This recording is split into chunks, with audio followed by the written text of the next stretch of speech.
செய்திகளை பார்ப்பதற்கு முன்பாக தலைப்புச் செய்திகளை பார்க்கலாம். தமிழ்நாட்டில் பள்ளிகள் திறப்பு ஜூன் 10ஆம் தேதிக்கு ஒத்திவைப்பு. வெயிலின் தாக்கம் அதிகமாக இருப்பதால் கோடை விடுமுறையை நீட்டித்து தமிழ்நாடு அரசு உத்தரவு.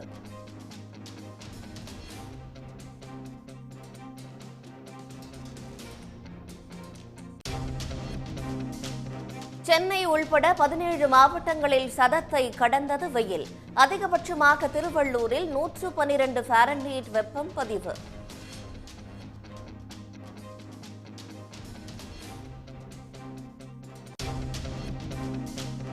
மின்தடை இல்லா மாநிலமாக தமிழ்நாடு திகழ்வதாக முதலமைச்சர் மு.க.ஸ்டாலின் பெருமிதம். திராவிட மாடல் ஆட்சியின் திட்டங்களால் மின் நிறுவுதிறன் அதிகரித்திருப்பதாக விளக்கம்.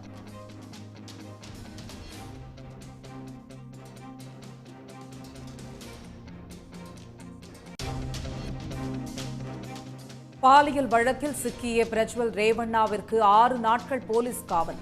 பெங்களூரு சிறப்பு நீதிமன்றம் உத்தரவு.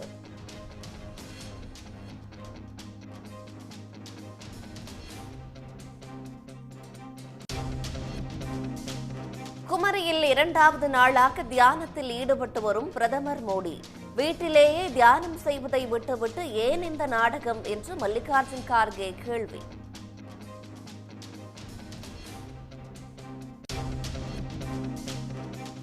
இறுதிக்கட்ட தேர்தல் நடைபெறும் 57 தொகுதிகளில் நாளை வாக்குப்பதிவு. தேர்தலுக்கான ஏற்பாடுகள் தீவிரம்.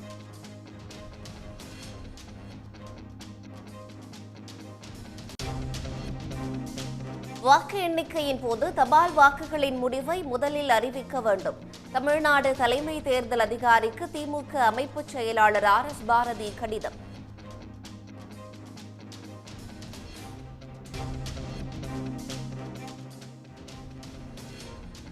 சென்னையில் சட்டவிரோதமாக தாய்ப்பால் விற்ற மருந்து கடைக்கு சீல்.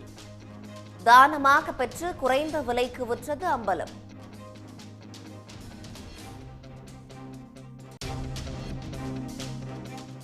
உதகையில் நடைபெற்ற படகு போட்டியில் சுற்றுலா பயணிகள் ஆர்வமுடன் பங்கேற்பு.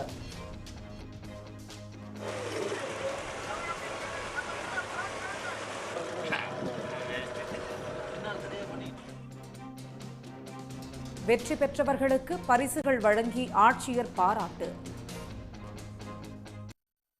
தமிழ்நாட்டில் கடும் வெப்பம் தகித்து வரும் நிலையில் இந்த ஆண்டு அதிகபட்சமாக திருவள்ளூரில் 112 டிகிரி ஃபாரன்ஹீட் வெப்பம் பதிவாகியுள்ளது. அதே நேரத்தில் பல்வேறு நகரங்களில் 2 நாட்களுக்கு கனமழை எச்சரிக்கையும் விடுக்கப்பட்டுள்ளது. கத்திரி வெயில் முடிந்தும் மாநிலத்தின் பல்வேறு இடங்களில் கடும் வெப்பம் தகித்து வருகிறது.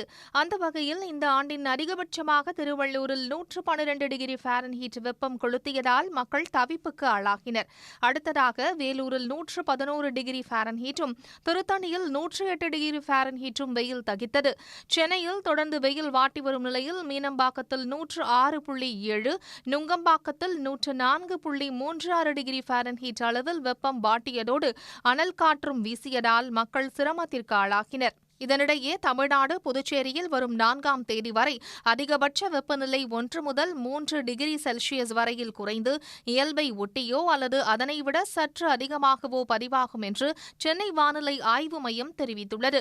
அதே நேரத்தில் அடுத்த 2 நாட்களுக்கு மாநிலத்தின் பல்வேறு இடங்களில் கனமழைக்கு வாய்ப்புள்ளதாகவும் கணித்துள்ளது. ஜூன் 1ஆம் தேதியன்று நீலகிரி, கோவை மாவட்ட மலைப்பகுதிகளிலும், திருப்பூர், தேனி, திண்டுக்கல், ஈரோடு, கிருஷ்ணகிரி, தருமபுரி, சேலத்தில் ஓரிரு இடங்களிலும் கனமழைக்கு வாய்ப்புள்ளதாக தெரிவித்துள்ளது. 2ஆம் தேதியன்று கூடுதலாக திருப்பத்தூர், வேலூர் மாவட்டங்களில் ஒரு சில பகுதிகளில் கனமழை பெய்யக்கூடும் என வானிலை மையம் கணித்துள்ளதால் வெப்பம் குறையும் என எதிர்பார்க்கப்படுகிறது. தமிழ்நாட்டில் கோடை வெயிலின் தாக்கம் அதிகரித்து வருவதால் பள்ளிகள் திறப்பை ஜூன் 10ஆம் தேதிக்கு ஒத்திவைத்து பள்ளிக்கல்வித்துறை உத்தரவிட்டுள்ளது. கோடை விடுமுறைக்கு பிறகு தமிழ்நாடு முழுவதும் வருகின்ற 6ஆம் தேதி பள்ளிகள் திறக்கப்படும் என்று தமிழ்நாடு அரசு அறிவித்திருந்தது. இந்நிலையில் கொளுத்தும் வெயில் காரணமாக பள்ளி திறப்பை தள்ளி வைத்து அறிவிப்பு வெளியிடப்பட்டுள்ளது. அதன்படி வருகின்ற ஜூன் 10ஆம் தேதி பள்ளிகள் திறக்கப்படும் என அறிவிக்கப்பட்டுள்ளது. பள்ளிகள் திறப்பதற்கான ஏற்பாடுகளை கல்வித்துறை அதிகாரிகள் தீவிரமாக செய்து வருகின்றனர். இந்த நிலையில் பள்ளிகள் திறப்பிற்கு முன்னதாக மாணவர்களுக்கு தேவையான பேனா, நோட்டு புத்தகம், பை உள்ளிட்ட பொருட்களை வாங்க பெற்றோர்கள் ஆர்வம் காட்டி வருகின்றனர். நல்லா ஜாலியாக இருந்தாங்க. இப்போ ஸ்கூல் ஓப்பன் பண்ணுறதுனால அவங்களுக்கு தேவையான திங்ஸ் எல்லாம் water bottle, books, note, books ஸ்கூல்லேயே தந்துடுறாங்க. நோட்ஸு, மாடல் பேகு பார்த்திங்கன்னா இந்த கடையில் ஆஃபர்லாம் தந்துருக்காங்க. 500 பேக் 300, 700 பேக் 400 தந்துருக்காங்க. அதில் மாடலாக கொடுக்குறதுனால கொஞ்சம் குஷியாக இருக்காங்க பசங்க. இப்போ எல்லாம் ஸ்கூல் திறக்க போகிறாங்கன்னு பார்த்துன்னு இருக்காங்க. சீக்கிரமாக அவங்க ஸ்கூல் போகிறதுக்கு ஆர்வமாக இருக்காங்க. அவங்க இன்னும் கொஞ்சம் பேகு அதெல்லாம் வாங்கணும், செருப்பு வாங்கணும், ட்ரெஸ்ஸு வாங்கணும், நிறைய பொருள் வாங்க வேண்டியது இருக்குது. இப்போதைக்கு இது water bottle, note book, pencil வாங்கலான்னு வந்திருக்கோம். அது பள்ளிகள் திறக்கப்பட்ட முதல் நாளே புத்தகங்களை விநியோகிக்கும் வகையில் ஏற்பாடுகள் செய்யப்பட்டிருப்பதாக பள்ளிக்கல்வித்துறை அதிகாரிகள் தெரிவித்தனர். இதனிடையே சென்னையில் உள்ள அரசு பள்ளிகளில் வகுப்பறைகள், மைதானங்களை சுத்தம் செய்வது, கிருமி நாசினி தெளிப்பது, இருக்கை மேஜைகளை அமைப்பது உள்ளிட்ட பணிகளை ஊழியர்கள் மேற்கொண்டு வருகின்றனர். மின்துறையில் முனைப்பான திட்டங்களால் மின்தடையில்லா மாநிலமாக திகழ்வதாக தமிழ்நாடு அரசு பெருமிதம் தெரிவித்துள்ளது. தமிழக அரசு வெளியிட்டுள்ள அறிக்கையில் தமிழ்நாட்டில் 32,595 மெகாவாட்டாக இருந்த மொத்த மின் நிறுவு திறன் தற்போது 36,671 மெகாவாட்டாக அதிகரித்து உள்ளதாக குறிப்பிட்டுள்ளது. 17,785 கிலோமீட்டர் உயர் அழுத்த மின் பாதைகள், 34,705 கிலோமீட்டர் தாழ்வழுத்த மின் பாதைகள், 10,779 மெகாவாட் நிறுவு திறனுடன் 54 புதிய துணை மின் நிலையங்கள் அமைக்கப்பட்டதாகவும் கூறியுள்ளது.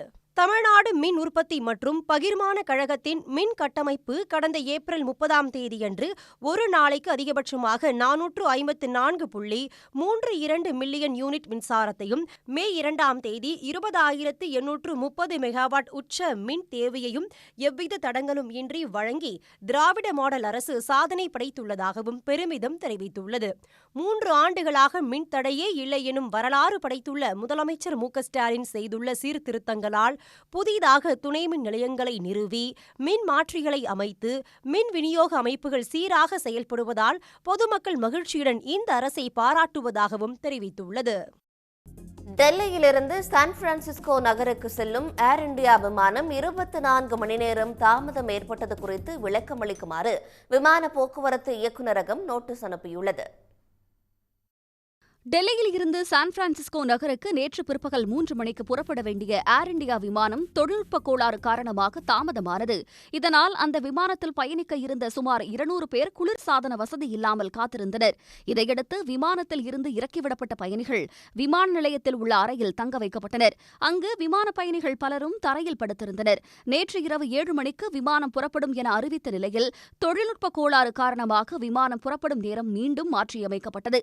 இதனால் இரவு முழுவதும் காத்திருந்த பயணிகளில் பத்திரிகையாளர் உட்பட சிலர் மயங்கி விழுந்தனர். இதையடுத்து நள்ளிரவில் விமான பயணிகள் விடுதிக்கு அனுப்பி வைக்கப்பட்டனர். இது தொடர்பாக பயணிகள் பலரும் தன்னுடைய எக்ஸ் பக்கத்தில் பதிவிட்டு கண்டனம் தெரிவித்தனர். இந்த நிலையில் விமானம் தாமதம் மற்றும் பயணிகள் மயக்கமடைந்தது பற்றி விளக்கமளிக்குமாறு ஏர் இந்தியா விமான நிறுவனத்திற்கு விமான போக்குவரத்து இயக்குநரகம் நோட்டீஸ் அனுப்பியுள்ளது. நிலம் விற்பனை தொடர்பாக போலி ஆவணங்களை சமர்ப்பித்து ஏமாற்ற முயன்ற வழக்கில் ஏற்கனவே ஒருவர் கைது செய்யப்பட்ட நிலையில் மேலும் 2 பேரை போலீசார் கைது செய்தனர். சென்னை திருவான்மியூரில் சுமார் 23 கிரவுண்ட் நிலம் தொடர்பான ஆவணங்களை போலியாக தயார் செய்து அந்த நிலத்தை விற்பனை செய்ததற்கான வரைவு பத்திரத்தை கண்ணன் என்பவர் சார்பதிவாளர் அலுவலகத்தில் சமர்ப்பித்துள்ளார். இந்த ஆவணங்கள் போலி என தெரிய வந்த நிலையில் இது தொடர்பான புகாரின் பேரில் மோசடியில் ஈடுபட்ட கமலக்கண்ணனை போலீசார் கைது செய்தனர். அவரிடம் நடத்திய விசாரணைக்கு பிறகு மோசடிக்கு உடந்தையாக இருந்ததாக கூறி படப்பையைச் சேர்ந்த சுரேஷ்குமார் என்பவரும் கைது செய்யப்பட்டார். மேலும் தலைமறைவாக உள்ள யுவராஜ், சௌத்ரி மற்றும் ராஜி ஆகியோரை போலீசார் தேடி வருகின்றனர். இதனிடையே தகவலின் அடிப்படையில் கோடம்பாக்கத்தில் உள்ள தனியார் கம்ப்யூட்டர் அலுவலகத்தை சோதனை செய்ததில் போலி ஆவணங்கள் தயாரிக்க பயன்படுத்திய பொருட்களை போலீசார் பறிமுதல் செய்தனர். கர்நாடகாவை உலுக்கிய பாலியல் வழக்கில் பாஜக கூட்டணி எம்பி பிரஜ்வல் ரேவண்ணா கைது குறித்து தமிழக பாஜக தலைவர் அண்ணாமலை பேச மறுத்தது அரசியலில் சலசலப்பை ஏற்படுத்தியுள்ளது. மக்களவைத் தேர்தல் பிரச்சாரம் முடிந்ததும் ஆன்மீக தலங்களில் வழிபடுவதை பாஜக தலைவர்கள் வழக்கமாக வைத்துள்ளனர். அதன்படி தமிழ்நாடு பாஜக தலைவர் அண்ணாமலை பல்வேறு ஆலயங்களில் தரிசனம் மேற்கொண்டு வருகிறார். நாகை அடுத்த சிக்கல் சிங்காரவேலர் கோயிலில் தரிசனம் செய்த அண்ணாமலை நாகை தொகுதி பாஜக வேட்பாளர் ரமேஷ் மற்றும் கட்சி நிர்வாகிகளிடம் கலந்துரையாடினார். அப்போது செய்தியாளர் சந்திப்பை தவிர்த்த அண்ணாமலையிடம் பாலியல் வழக்கில் பிரஜ்வல் ரேவண்ணா கைது செய்யப்பட்டது குறித்து கேள்வி எழுப்பினர். ஆனால் அதற்கு பதில் அளிக்க மறுத்த அண்ணாமலை கோயிலில் பேசும் விஷயமா இது என சமாளித்துவிட்டு காரில் ஏறி புறப்பட்டு சென்றார்.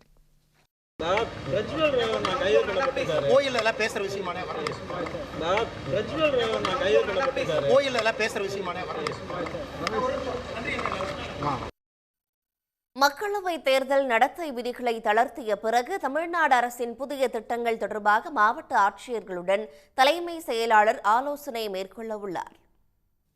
மக்களவை தேர்தல் நடத்தை விதிகள் விரைவில் தளர்த்தப்பட இருக்கும் நிலையில் தமிழ்நாடு அரசு பல்வேறு திட்டங்கள், அறிவிப்புகளை வெளியிட உள்ளது. இதன் செயலாக்கம் உட்பட பல்வேறு அம்சங்கள் குறித்து அனைத்து மாவட்ட ஆட்சியர்களோடும் தலைமைச் செயலாளர் ஆலோசனை நடத்த உள்ளார்.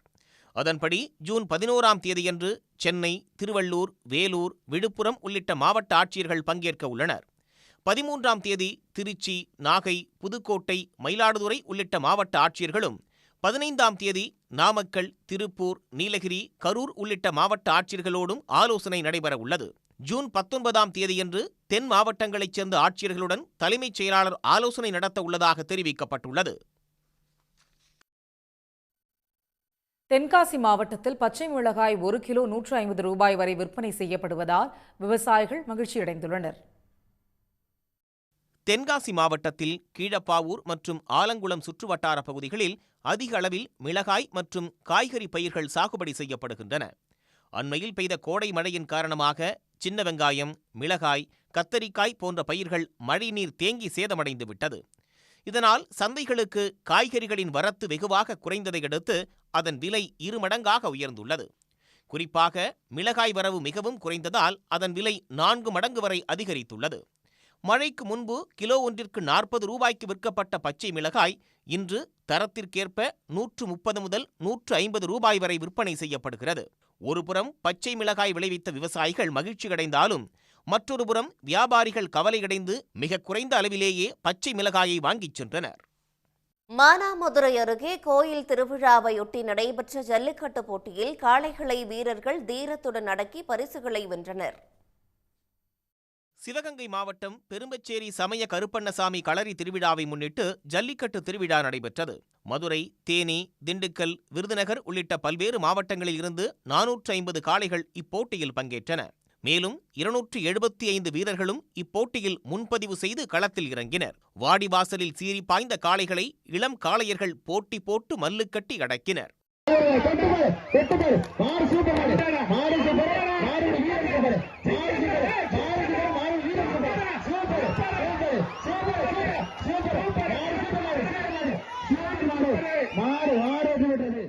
போட்டியில் வெற்றி பெற்ற காளைகளின் உரிமையாளர்களுக்கும் காளையர்களுக்கும் சைக்கிள், கட்டில், பீரோ, டேபிள், தங்க நாணயம் உள்ளிட்ட பரிசுகள் வழங்கப்பட்டன. விறுவிறுப்பாக நடைபெற்ற ஜல்லிக்கட்டை பெரும்பச்சேரியை சுற்றியுள்ள கிராம மக்கள் கண்டு ரசித்தனர். நீலகிரி மாவட்டம் குன்னூரில் தேநீர் கடையின் ஒரு பகுதி இடிந்து ஆற்றில் விழுந்த விபத்தில் வாடிக்கையாளர்கள் நல்வாய்ப்பாக உயிர் தப்பினர். குன்னூர் பேருந்து நிலையம் அருகே ஆற்றின் கரையோரம் ஏராளமான கடைகள் செயல்பட்டு வருகின்றன. அந்த வரிசையில் உள்ள தேநீர் கடையின் ஒரு பகுதி சரிந்து ஆற்றில் விழுந்தது. இதனால் பரபரப்பு ஏற்பட்ட நிலையில் கடையில் இருந்த வாடிக்கையாளர்கள், ஊழியர்கள் அனைவரும் உடனடியாக வெளியேறினர். இதில் யாருக்கும் காயம் ஏற்படவில்லை. எனினும் கடை ஒரு பக்கமாக சாய்ந்திருப்பதால் அந்த பகுதிக்கு மக்கள் செல்ல தடை விதிக்கப்பட்டுள்ளது. ஒருவேளை ஆற்றில் அதிக அளவில் தண்ணீர் சென்றிருந்தால் பெரும் விபத்து ஏற்பட்டிருக்கும் என்று அந்த பகுதியினர் கூறுகின்றனர். தேநீர் கடை வரிசையில் உள்ள கடைகளை அகற்ற வருவாய்த்துறை நோட்டீஸ் அனுப்பியிருக்கும் நிலையில் அதற்கு நீதிமன்றத்தில் கடை உரிமையாளர்கள் தடையாணை பெற்றிருப்பது குறிப்பிடத்தக்கது. தமிழ்நாடு மற்றும் புதுச்சேரியில் நாளை முதல் 4 நாட்களுக்கு ஓரிரு இடங்களில் கனமழை பெய்ய வாய்ப்புள்ளதாக இந்திய வானிலை ஆய்வு மையம் தெரிவித்துள்ளது. இது தொடர்பாக இந்திய வானிலை ஆய்வு மையம் இன்று விடுத்துள்ள அறிவிப்பில் கேரளாவில் 5 நாட்களுக்கு கனமழையும், கர்நாடகாவில் நாளை முதல் 4 நாட்களுக்கு கனமழைக்கும் வாய்ப்புள்ளதாக தெரிவித்துள்ளது. மேலும் தமிழ்நாடு மட்டுமன்றி புதுச்சேரி மற்றும் காரைக்கால் பகுதிகளிலும் நாளை முதல் 4 நாட்கள் ஓரிரு இடங்களில் கனமழை பெய்யும் என்றும் இந்திய வானிலை ஆய்வு மையம் தெரிவித்துள்ளது. அதே சமயம் டெல்லி, பஞ்சாப், ஹரியானா, உத்தராகண்ட் உள்ளிட்ட வட மாநிலங்களில் வெப்ப அலை வீசக்கூடும் என்றும் எச்சரிக்கை விடுக்கப்பட்டுள்ளது.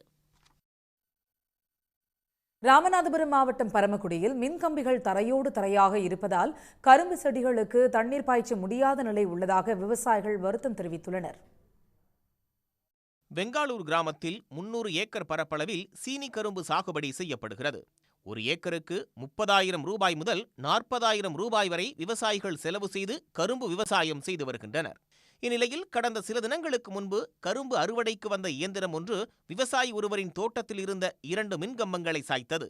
முன்னெச்சரிக்கை நடவடிக்கையாக மின்சாரம் துண்டிக்கப்பட்டதால் கரும்பு செடிகளுக்கு தண்ணீர் பாய்ச்ச முடியாத நிலை ஏற்பட்டிருப்பதாகவும் உடனடியாக மின்கம்பங்களை சீரமைத்து மின்சாரம் வழங்க வேண்டும் என்றும் விவசாயிகள் கோரிக்கை விடுத்துள்ளனர்.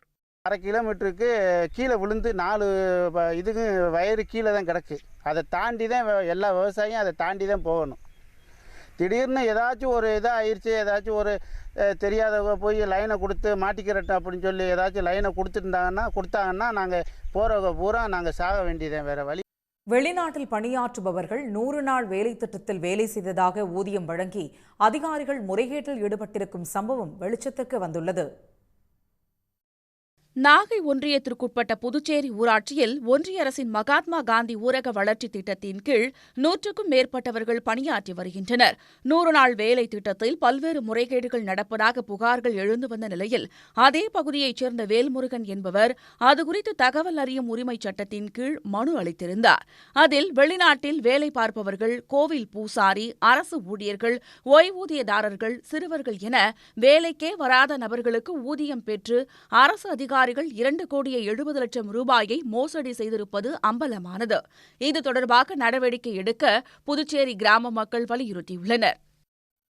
உதகையில் கோடை விழாவையொட்டி நடைபெற்ற படகு போட்டியில் சுற்றுலா பயணிகள் ஆர்வத்துடன் பங்கேற்று அசத்தினர். வெற்றி பெற்றவர்களுக்கு நீலகிரி மாவட்ட ஆட்சியர் அருணா பரிசுகளை வழங்கி பாராட்டினார். மலைகளின் அரசி என்றழைக்கப்படும் நீலகிரி மாவட்டத்தில் இந்த ஆண்டு கோடை சீசனுக்காக வந்த ஆயிரக்கணக்கான சுற்றுலா பயணிகளை மகிழ்விக்க அரசு தாவரவியல் பூங்காவில் 126வது மலர் கண்காட்சி, 100ஆண்டு ரோஜா பூங்காவில் 19வது ரோஜா கண்காட்சி, குன்னூர் சிம்ஸ் பூங்காவில் 64வது பழ கண்காட்சி ஆகியவை நடத்தப்பட்டன. இந்நிலையில் ஊட்டி கோடை விழாவின் இறுதி நிகழ்ச்சியாக சுற்றுலாத்துறை சார்பில் உதகை படகு இல்லத்தில் படகு போட்டிகள் நடைபெற்றன. இந்த படகு போட்டிகளை மாவட்ட ஆட்சியர் மு. அருணா கொடியசைத்து தொடங்கி வைத்தார். இந்த படகு போட்டிகள் ஆண்கள் இரட்டையர் போட்டி, பெண்கள் இரட்டையர் போட்டி, தம்பதியர் போட்டி, பத்திரிகையாளர்களுக்கான போட்டி, படகு இல்லத்தில் பணிபுரியும் ஊழியர்களுக்கான போட்டி என தனித்தனியாக 5 பிரிவுகளில் நடைபெற்றது.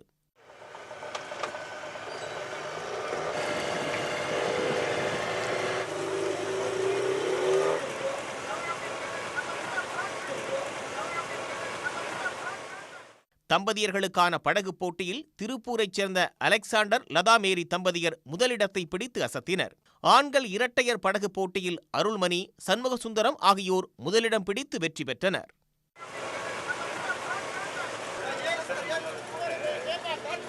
Alexander and Latha Mary from Tiruppur. இன்னைக்கு நாங்கள் ஊட்டிக்கு ட்ரிப்புக்காக வந்திருந்தோம். படகு போட்டியில் நாங்கள் கடந்துக்கிட்டோம். ஃபர்ஸ்ட் ப்ரைஸ் வாங்குவோம்னு நாங்கள் எதிர்பார்க்கவே இல்லை. ரொம்ப சந்தோஷமா இருக்கு. பெண்கள் இரட்டையர் பிரிவில் ராஜசிறி, சுசிலா ஆகியோர் முதலிடம் பிடித்தனர். படகு போட்டியை ஏராளமான சுற்றுலா பயணிகள் பார்த்து மகிழ்ந்தனர். ஊட்டிக்கு ஃபர்ஸ்ட் டைம் வரேன். நான் ஃபர்ஸ்ட் டைம் இது பார்ட்டிசிபேட் கலந்துருக்கேன். நான் நல்லா இருந்தது இந்த போட்டி, ரொம்ப சந்தோஷமா இருந்தது. நல்ல ஒரு என்டர்டைன்மெண்ட்டாக இருந்தது. ஃபேமிலியோட நல்லா என்ஜாய் பண்ணோம். படகு போட்டியில் முதல் 3 இடங்களை பிடித்து வெற்றி பெற்றவர்களுக்கு மாவட்ட ஆட்சியர் அருணா பரிசு மற்றும் கேடயங்களை வழங்கி பாராட்டினார். பிரதமர் மோடி தியானம் செய்வதையொட்டி கன்னியாகுமரி கடற்கரை பகுதியில் நுழைய கடும் கட்டுப்பாடு விதிக்கப்பட்டதால் சுற்றுலா பயணிகள் திருப்பரப்பு அருவியை நோக்கி படையெடுத்தனர். முக்கடல் சங்கமிக்கும் கன்னியாகுமரிக்கு 3 நாள் பயணமாக வந்துள்ள பிரதமர் மோடி கடல் நடுவே அமைந்துள்ள விவேகானந்தர் மண்டபத்தில் தனி அறையில் அமர்ந்து தியானம் செய்து வருகிறார். அவர் தியானம் மேற்கொள்ளும் அறையை சுற்றிலும் பாதுகாப்பு பலப்படுத்தப்பட்டுள்ளது. பிரதமர் மோடியின் வருகையொட்டி சுற்றுலா பயணிகளுக்கு கடும் கட்டுப்பாடு விதிக்கப்பட்டுள்ளது. எனவே குமரியின் குற்றாலம் என்று அழைக்கப்படும் திருப்பரப்பு அருவியை நோக்கி சுற்றுலா பயணிகள் படையெடுத்தனர். இதனால் திருப்பரப்பு அருவி பகுதி களை கட்டியது. அருவியில் குறைவாக தண்ணீர் விழும் பகுதிகளில் குளிக்க சுற்றுலா பயணிகளுக்கு அனுமதி வழங்கப்பட்டது.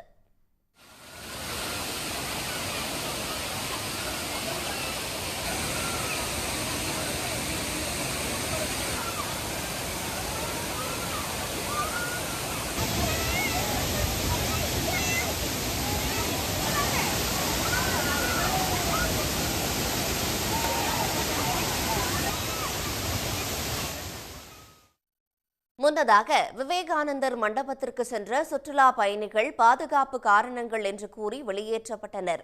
சாலையில் விவேகானந்தர் மண்டபத்தை சுற்றி பார்க்க அனுமதி அளிக்கப்பட்ட நிலையில் திடீரென அனுமதி மறுக்கப்பட்டதால் சுற்றுலா பயணிகள் ஏமாற்றத்திற்கு ஆளாகினர்.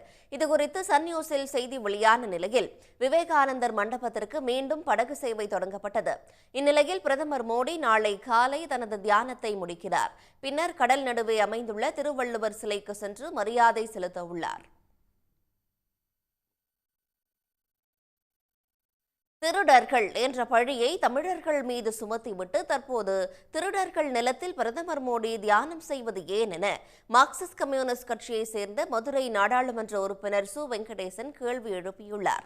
பிரதமர் மோடி கன்னியாகுமரியில் உள்ள விவேகானந்தர் மண்டபத்தில் 45 மணி நேர தியானத்தை மேற்கொண்டுள்ளார்.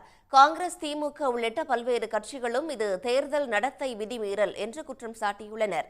இந்த நிலையில் இந்த பிரச்சினை குறித்து அறிக்கை ஒன்றை சு வெங்கடேசன் எம்பி வெளியிட்டுள்ளார். அதில் ஒடிசா தேர்தல் பரப்புரையின் போது பிரதமர் மோடி ஜெகநாதர் கோயில் பொக்கிஷ அறையின் சாவி தமிழ்நாட்டில் இருப்பதாக பேசியிருந்ததை சுட்டிக்காட்டியுள்ளார். அப்படி திருடர்கள் என்ற பழியை தமிழர்கள் மீது சுமத்திவிட்டு தற்போது திருடர்கள் நிலத்தில் பிரதமர் மோடி தியானம் செய்வது ஏன் என்றும் அவர் கேள்வி எழுப்பியுள்ளார். ஜெகநாதர் கோயிலின் பொக்கிஷ அறை பற்றி அறிய ஒரிய எழுத்தாளர் சுரேந்திர முகந்தி எழுதியுள்ள நீலமலை எனும் நூலை பிரதமர் மோடி படிக்க வேண்டும் என்றும் அவர் வலியுறுத்தியுள்ளார். வெப்ப அலை காரணமாக உத்தரப்பிரதேச மாநிலம் மிர்சாப்பூரில் பாதுகாப்பு படை வீரர்கள் உள்பட தேர்தல் பணியில் ஈடுபட்டிருந்த 13 பேர் உயிரிழந்த சம்பவம் பெரும் அதிர்ச்சியை ஏற்படுத்தியுள்ளது. வட மாநிலங்களில் கோடை வெயில் மக்களை வாட்டி வதைத்து வருகிறது.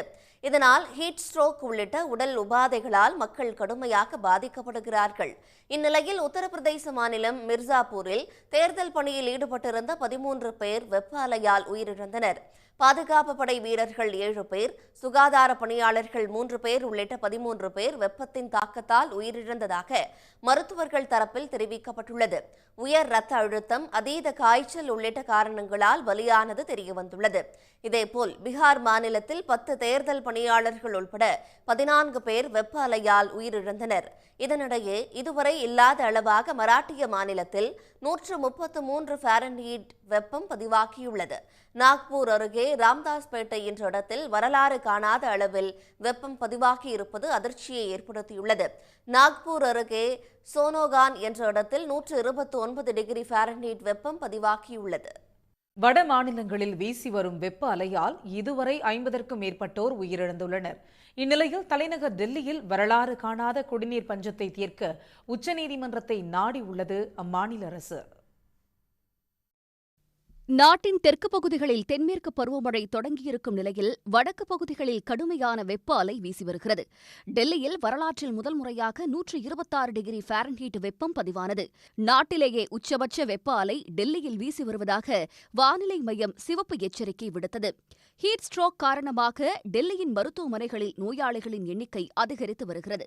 இதனால் நோயாளிகளுக்கு போதுமான படுக்கைகள் இல்லாமல் அவர்களை கீழே படுக்க வைத்து மருத்துவம் பார்க்கும் நிலையும் ஏற்பட்டுள்ளது. வெப்ப அலையின் தாக்கத்தால் டெல்லியே அவதிப்படுவது ஒருபுறம் என்றால், மற்றொரு புறம் வரலாறு காணாத குடிநீர் பஞ்சத்தில் சிக்கித் தவிக்கிறது தலைநகர். தண்ணீர் லாரிக்காக நீண்ட தூரம் காத்திருப்பதும், லாரி வந்தவுடன் ஆபத்தான முறையில் இளைஞர்கள் பலர் லாரி மீது ஏறியும் பலர் லாரி அருகே ஓடிச் சென்றும் தண்ணீர் பிடிக்கும் காட்சிகள் தொடர்ந்து வெளிவந்து அதிர்ச்சியை ஏற்படுத்துகின்றன.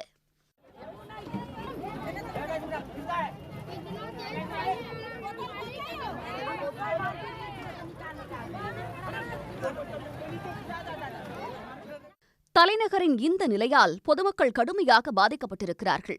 எனவே தண்ணீர் தட்டுப்பாட்டை எதிர்கொள்வது தொடர்பாக உச்சநீதிமன்றத்தை டெல்லி அரசு நாடியுள்ளது. இது தொடர்பாக டெல்லி அரசு சார்பில் தாக்கல் செய்திருக்கும் மனுவில் அண்டை மாநிலங்களான ஹரியானா, உத்தரப்பிரதேசம், இமாச்சல் பிரதேசத்தில் இருந்து கூடுதல் தண்ணீர் வழங்க உத்தரவிட வேண்டும் என கோரப்பட்டுள்ளது. தலைநகரின் பிரச்சினையை தீர்க்க வேண்டிய பொறுப்பு அனைவருக்கும் இருப்பதாக மனுவில் குறிப்பிடப்பட்டுள்ளது. டெல்லி மட்டுமல்லாமல் மற்ற வட மாநிலங்களிலும் வெப்ப அலை வாட்டி வதைத்து வருகிறது. ஒடிசா, பீகார், உத்தரப்பிரதேசம், டெல்லி உள்ளிட்ட மாநிலங்களில் மொத்தமாக இதுவரை 54 பேர் வெயில் கொடுமையால் உயிரிழந்திருப்பதாக அதிர்ச்சி தகவல் வெளியாகியுள்ளது. வாக்கு எண்ணிக்கையின் போது தபால் வாக்குகளின் முடிவை முதலில் அறிவிக்க வேண்டும் என தமிழ்நாடு தலைமை தேர்தல் அதிகாரிக்கு திமுக அமைப்புச் செயலாளர் RS பாரதி வலியுறுத்தியுள்ளார். நாடாளுமன்ற தேர்தலில் பதிவான வாக்குகள் வருகிற 4ஆம் தேதி எண்ணப்படுகிறது. இதில் தபால் வாக்குகள் இறுதியாக எண்ணப்படும் என்று சென்னை மாவட்ட தேர்தல் அலுவலர் 2 நாட்களுக்கு முன்பு அறிவிப்பு ஒன்றை வெளியிட்டிருந்தார். இதை சுட்டிக்காட்டி தமிழ்நாடு தலைமை தேர்தல் அதிகாரிக்கு திமுக அமைப்பு செயலாளர் RS பாரதி கடிதம் எழுதியுள்ளார்.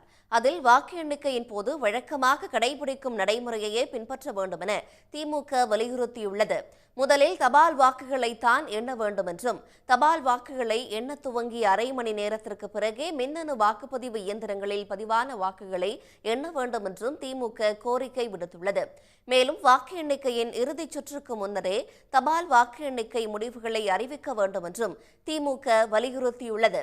இந்த வழக்கமான நடைமுறையில் குழப்பம் இருக்கக்கூடாது என்றும் இது தொடர்பாக தேர்தல் நடத்தும் அதிகாரிகளுக்கு அறிவுறுத்தல் வழங்க வேண்டும் என்றும் திமுக மனுவில் தெரிவிக்கப்பட்டுள்ளது. சர்வாதிகாரியிடம் இருந்து நாட்டை காக்க சிறைக்கு செல்வதை பெருமையாக கருதுவதாக டெல்லி முதலமைச்சர் அரவிந்த் கெஜ்ரிவால் தெரிவித்துள்ளார். டெல்லி மதுபான கொள்கையில் முறைகேடு நடைபெற்றதாக கூறப்படும் வழக்கில் மார்ச் 21ஆம் தேதி அமலாக்கத்துறை அவரை கைது செய்தது. திகார் சிறையில் அடைக்கப்பட்ட கெஜ்ரிவாலுக்கு மக்களவைத் தேர்தலில் பிரச்சாரம் செய்வதற்காக 21 நாட்களுக்கு உச்ச நீதிமன்றம் இடைக்கால ஜாமீன் வழங்கியது. இந்த இடைக்கால ஜாமீன் நாளை நிறைவடைய உள்ள நிலையில் மருத்துவ காரணங்களுக்காக 1 வாரம் ஜாமீனை நீட்டிக்க கோரி அவர் தாக்கல் செய்த மனுவை அவசர வழக்காக விசாரிக்க உச்ச நீதிமன்றம் மறுத்துவிட்டது. இந்நிலையில் டெல்லியில் இன்று காணொலி மூலம் செய்தியாளர்களிடம் பேசிய கெஜ்ரிவால், இடைக்கால ஜாமீன் நாளை முடிவடைவதால் நாளை மறுநாள் திகார் சிறையில் சரணடைய உள்ளதாக கூறினார். எத்தனை நாட்கள் சிறையில் இருக்க போகிறேன் என்பது தெரியாது என்ற அவர், இந்த முறை தம்மை அதிக சித்திரவதை செய்யலாம் என்றும் எனினும் ஒருபோதும் அடிபணிய மாட்டேன் என்றும் தெரிவித்தார். मुझे नहीं पता ये लोग इस बार कब तक मुझे जेल में रखेंगे, पर मेरे हौसले बुलंद हैं. देश को तानाशाही से बचाने के लिए जेल जा रहा हूं, इसका मुझे फक्र है. इन्होंने मुझे कई तरह से तोड़ने की कोशिश की, झुकाने की कोशिश की, मुझे चुप करने की कोशिश की, लेकिन ये सफल नहीं हुए. சிறைக்கு தாம் சென்றாலும் டெல்லியில் மக்கள் நலத்திட்டங்கள் தொடர்ந்து செயல்படுத்தப்படும் என்று கெஜ்ரிவால் உறுதியளித்தார். பெண்களுக்கு மாதந்தோறும் 1000 ரூபாய் உரிமை தொகை வழங்கும் திட்டம் விரைவில் தொடங்கப்படும் என்ற அவர், சிறைக்கு சென்றாலும் தமது எண்ணம் முழுவதும் மக்கள் மீதுதான் இருக்கும் என்று உருக்கமுடன் தெரிவித்தார்.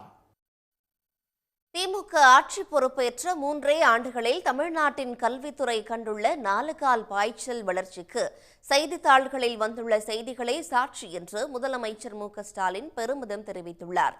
இது தொடர்பாக செய்தித்தாள்களில் வெளிவந்த செய்திகளை ஆதாரமாக தனது எக்ஸ் தளத்தில் பதிவிட்டுள்ள முதலமைச்சர் ஸ்டாலின் 20,332 அரசு உதவி பெறும் பள்ளிகளில் இணைய வசதிகள் ஏற்படுத்தப்பட்டுள்ளதாக தெரிவித்துள்ளார். மேலும் 22,931 ஸ்மார்ட் வகுப்பறைகள் 519 கோடியே 73 லட்சம் ரூபாயில் உயர் தொழில்நுட்பத்துடன் கூடிய ஆய்வகங்கள் நிறுவப்பட்டுள்ளதாக அவர் குறிப்பிட்டுள்ளார். அது மட்டுமின்றி புதுமை பெண், நான் முதல்வன் திட்டங்களால் உயர்கல்வியில் சேரும் பெண்கள் மற்றும் மாணவர்களின் எண்ணிக்கை தொடர்ந்து உயர்ந்து வருவதாக தெரிவித்துள்ள முதலமைச்சர், நம் இலக்கை நோக்கிய நீண்ட பயணத்தின் துவக்கம்தான் இது என்றும் பயணத்தை தொடர்வோம், தமிழ்நாட்டை உயர்த்துவோம் என்றும் குறிப்பிட்டுள்ளார். உடனுக்குடன் செய்திகளை தெரிந்து கொள்ள சன் நியூஸ் பெல் ஐகானை கிளிக் பண்ணுங்க.